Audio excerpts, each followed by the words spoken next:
કોળી સમાજની અવગણનાને લઈ આગેવાનોએ કરી ચિંતા। ત્યારે આજરોજ મહુવા તાલુકા સમસ્ત કોળી સમાજ દ્વારા અને આગેવાનો દ્વારા ચિંતા કરી અને ચિંતન બેઠકનું આયોજન કર્યું હતું, જેમાં તળાજા, રાજુલા અને મહુવાના આગેવાનો ખાસ ઉપસ્થિત રહ્યા હતા। મહુવા તાલુકા સમસ્ત કોળી સમાજની એક મીટિંગ મળી। વિવિધ રાજકીય આગેવાનો, વિવિધ રાજકીય પક્ષો કોળી સમાજની અવગણના કરતા હોય તેને લઈ ચિંતા અને ચિંતન બેઠક યોજાઈ હતી। મહુવા શહેર અમરેલી લોકસભા બેઠકમાં આવે છે, પણ મહુવા તાલુકાનો ખૂબ જ મોટો ગ્રામ્ય વિસ્તાર ભાવનગર લોકસભાની બેઠકમાં આવે છે। ત્યારે અમરેલી અને ભાવનગર બંને લોકસભા માટે મહુવા તાલુકો ખૂબ જ અગત્યનો છે। એવું કહેવું પણ ખોટું નથી કે મહુવા તાલુકો ભાવનગર અને અમરેલી લોકસભા બેઠક પર જીત હારના સમીકરણો બદલી શકે છે। વિધાનસભા અને લોકસભા બંને ચૂંટણીઓ માટે મહુવા તાલુકો મુખ્ય ગણાય છે। મહુવા તાલુકામાં સૌથી વધુ વસ્તી કોળી સમાજની છે। ભાવનગરથી લઈ દ્વારકા સુધી વધુ વસ્તી ધરાવતો વર્ગ કોળી સમાજનો છે। કુલ મતદાનમાં 50% મતદાન કોળી સમાજનું છે।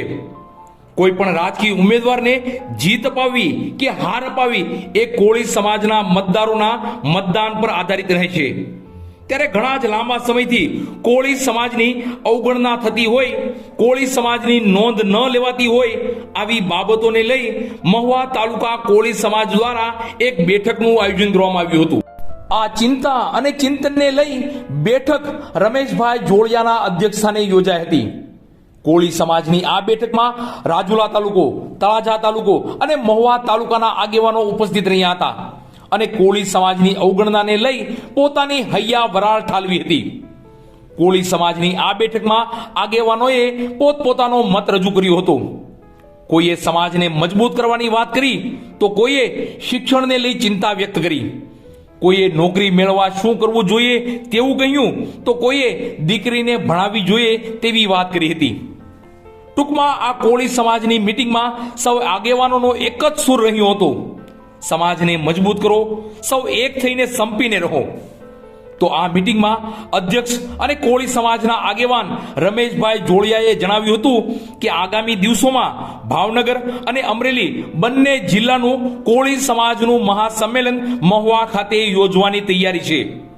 વધુમાં કહ્યું કે કોળી સમાજ મજબૂત છે, મોટો છે, એક થઈને હંમેશા આગળ વધતો રહેશે, તેમાં કોઈ શંકા નથી।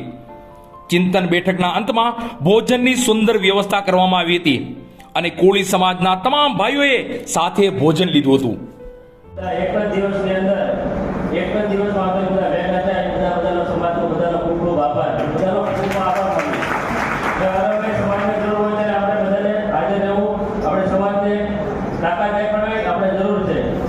અમરેલીની અંદર 50% મતદાન આપણું હોવા છતાં આપણને કોઈ દિવસ ન્યાય મળતો નથી।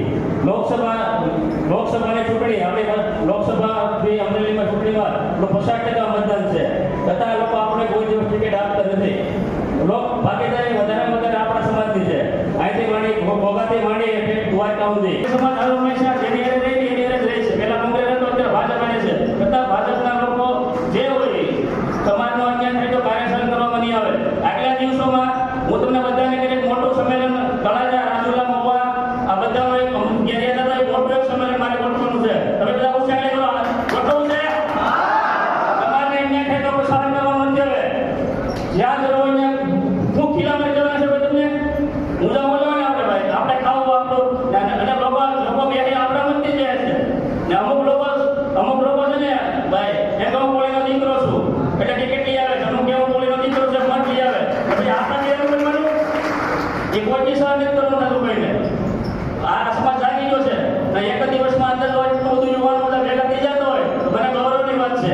આ રાજમાં જોયું કે ગૌરવની વાત છે કે સમાજ માટે ભેગા છે, રાજકારણ માટે તો ગાડી ફરી લાવે તો કોઈ નથી આવતું।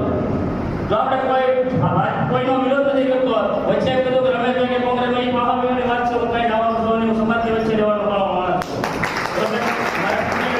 ચૂંટણી પણ સમાજનો અન્યાય થાય તો સહન કોઈ દિવસ કરવામાં આવશે નહીં ભાઈ। આગલા દિવસોમાં મોટું એક સંમેલન હોવાની અંદર આપણે મોટા બોલાવવાની મારી નિયમ છે, સમાજને અન્યાય થાય એટલે સહન કરવાનું છે નહીં। જય કોળી સમાજ।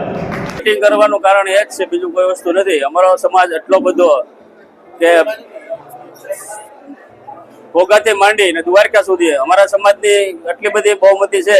અમરેલી સીટ જોઈ લો કે પછી જુનાગઢ સીટ જોઈ લો કે પછી ભાવનગર સીટ લઈ લો, અમારા સમાજ થકી સીટ આવે છે. કોઈ એમ કહેતું હોય કે આ સમાજને અમરેલી સીટમાં અમારી 50% ભાગીદારી છે, પછી ભાવનગર સીટમાં અમારી 65% ભાગીદારી છે, જુનાગઢ સીટમાં અમારી 65% ભાગીદારી છે. એટલા માટે હવેના યુવાનો કોઈ સાખી લેવામાં નહીં આવે. કોઈ એમ કહેતું હોય કે સમાજના આગેવાનોને કોઈ ઓલું કરે, એ હવે સાખી લેવામાં નહીં આવે. આગલા દિવસોમાં એક મોટું સંમેલન બોલવા જઈ રહ્યા છીએ. સમાજની અવગણના થાય તો હવે ગમે એ પાર્ટી હોય અમે એનો જવાબ દેવા માટે સક્ષમ થઈ ગયા, સક્ષમ છીએ ને 100% અમે જવાબ દેશું આનો.